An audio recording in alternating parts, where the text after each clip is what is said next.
Buckle up. Jerry Bruckheimer just dropped hints about follow-ups to F1 the movie, Top Gun 3, and a fresh Pirates of the Caribbean chapter. At Thursday's Variety Entertainment Technology Summit, the veteran producer sat down with Clayton Davis for a wide-ranging conversation that spanned everything from cutting-edge camera tricks to the mysterious craft of producing itself. Despite a handful of teasing nods to new installments, Bruckheimer devoted much of the session to peeling back the curtain on a role that even Hollywood insiders struggle to define. Crossing oceans with F1 the movie was a gamble, many thought. Formula One has its heartland in Europe, not the multiplex-driven United States.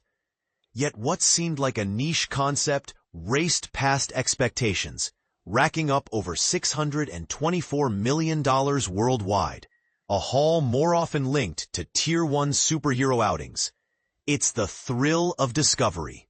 Bruckheimer explained, "You're thrust into a world that feels alien. Then you walk out more knowledgeable about these athletes, only 20 of them, pushing limits at 220 miles an hour. Stars Brad Pitt and Damson Idris signed up for a 4-month boot camp just to master those F1 machines. Their peak speeds hovered around 180 miles per hour, short of the professionals. That level requires near superhuman reflexes.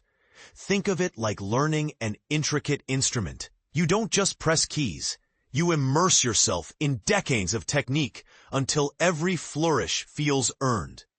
That dedication," Bruckheimer pointed out, "transforms mere spectacle into a truly immersive adventure." And here's the spark that lit the whole thing. Director Joseph Kosinski, an engineer by training with an architect's eye for detail, collaborated with Apple and Warner Brothers to reinvent racing cinematography. They engineered custom cameras, half the size of those used in 2022's Top Gun Maverick, mounting 16 vantage points on a single car in rotations of 4. The payoff? Audiences aren't passive observers. They barrel through chicanes, smell burning rubber, feel the G-forces. Claudio Miranda's lens guiding every heartbeat. This isn't hyperbole. Bruckheimer compared a theater outing to dining at a top-tier restaurant. "We all have kitchens," he said, "but sometimes we crave a meal that surprises us, flavors we can't cook at home." Moviegoers voted with their feet, packing multiplexes for a communal rush of adrenaline. In an age of on-demand streaming, persuading people to leave their couches means delivering experiences they can't replicate on a TV screen, risks and all. But here's where it gets controversial. With roughly 30 ideas cooking, critics warn that Bruckheimer's playbook leans heavily on nostalgia and spectacle, risking franchise fatigue. Is doubling down on familiar hits the smartest move? Or should he carve out space for fresh voices and original stories? Could churning out sequel after sequel dilute the magic he once summoned from scratch? If the secret sauce involves high-octane visuals, the casting layer adds another dimension. Working with talents like Brad Pitt or Tom Cruise brings what Bruckheimer calls value added. These actors aren't just marquee names. They thrive on competition, fuel promotion, and carry built-in fan bases. When they sign on, the whole production, script, stunts, marketing, gets an automatic turbo boost. As for what lies ahead, Bruckheimer was coy, but clear. "We're developing another Top Gun.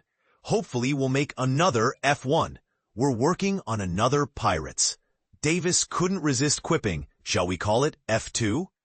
Whether that's playful shorthand or an embryonic title, fans will debate every detail until the official word arrives. Looking back, Bruckheimer's resume reads like a cultural hall of fame.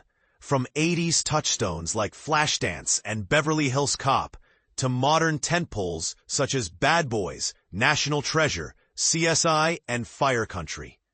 At this 5-decade milestone, he's earned the right to rest on laurels. Instead, he chose a Capra-style sign-off. True currency isn't box office numbers. It's the smile on a moviegoer's face. He confessed that his greatest thrill is slipping into the back row, watching live reactions, and thinking, we did that. And now, here's the question that could spark a debate.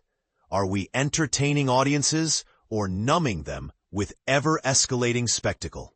Some purists argue that chasing record grosses leads to hollow blockbusters that gloss over story and character depth. Others counter that technological leaps, like miniaturized race car cameras, reinvigorate cinema's promise of wonder. What's your take? Did Bruckheimer's focus on star power and tech reinvigorate the big screen? Or is it time for studios to invest in fresh narratives that resonate on a deeper level? Share your thoughts below.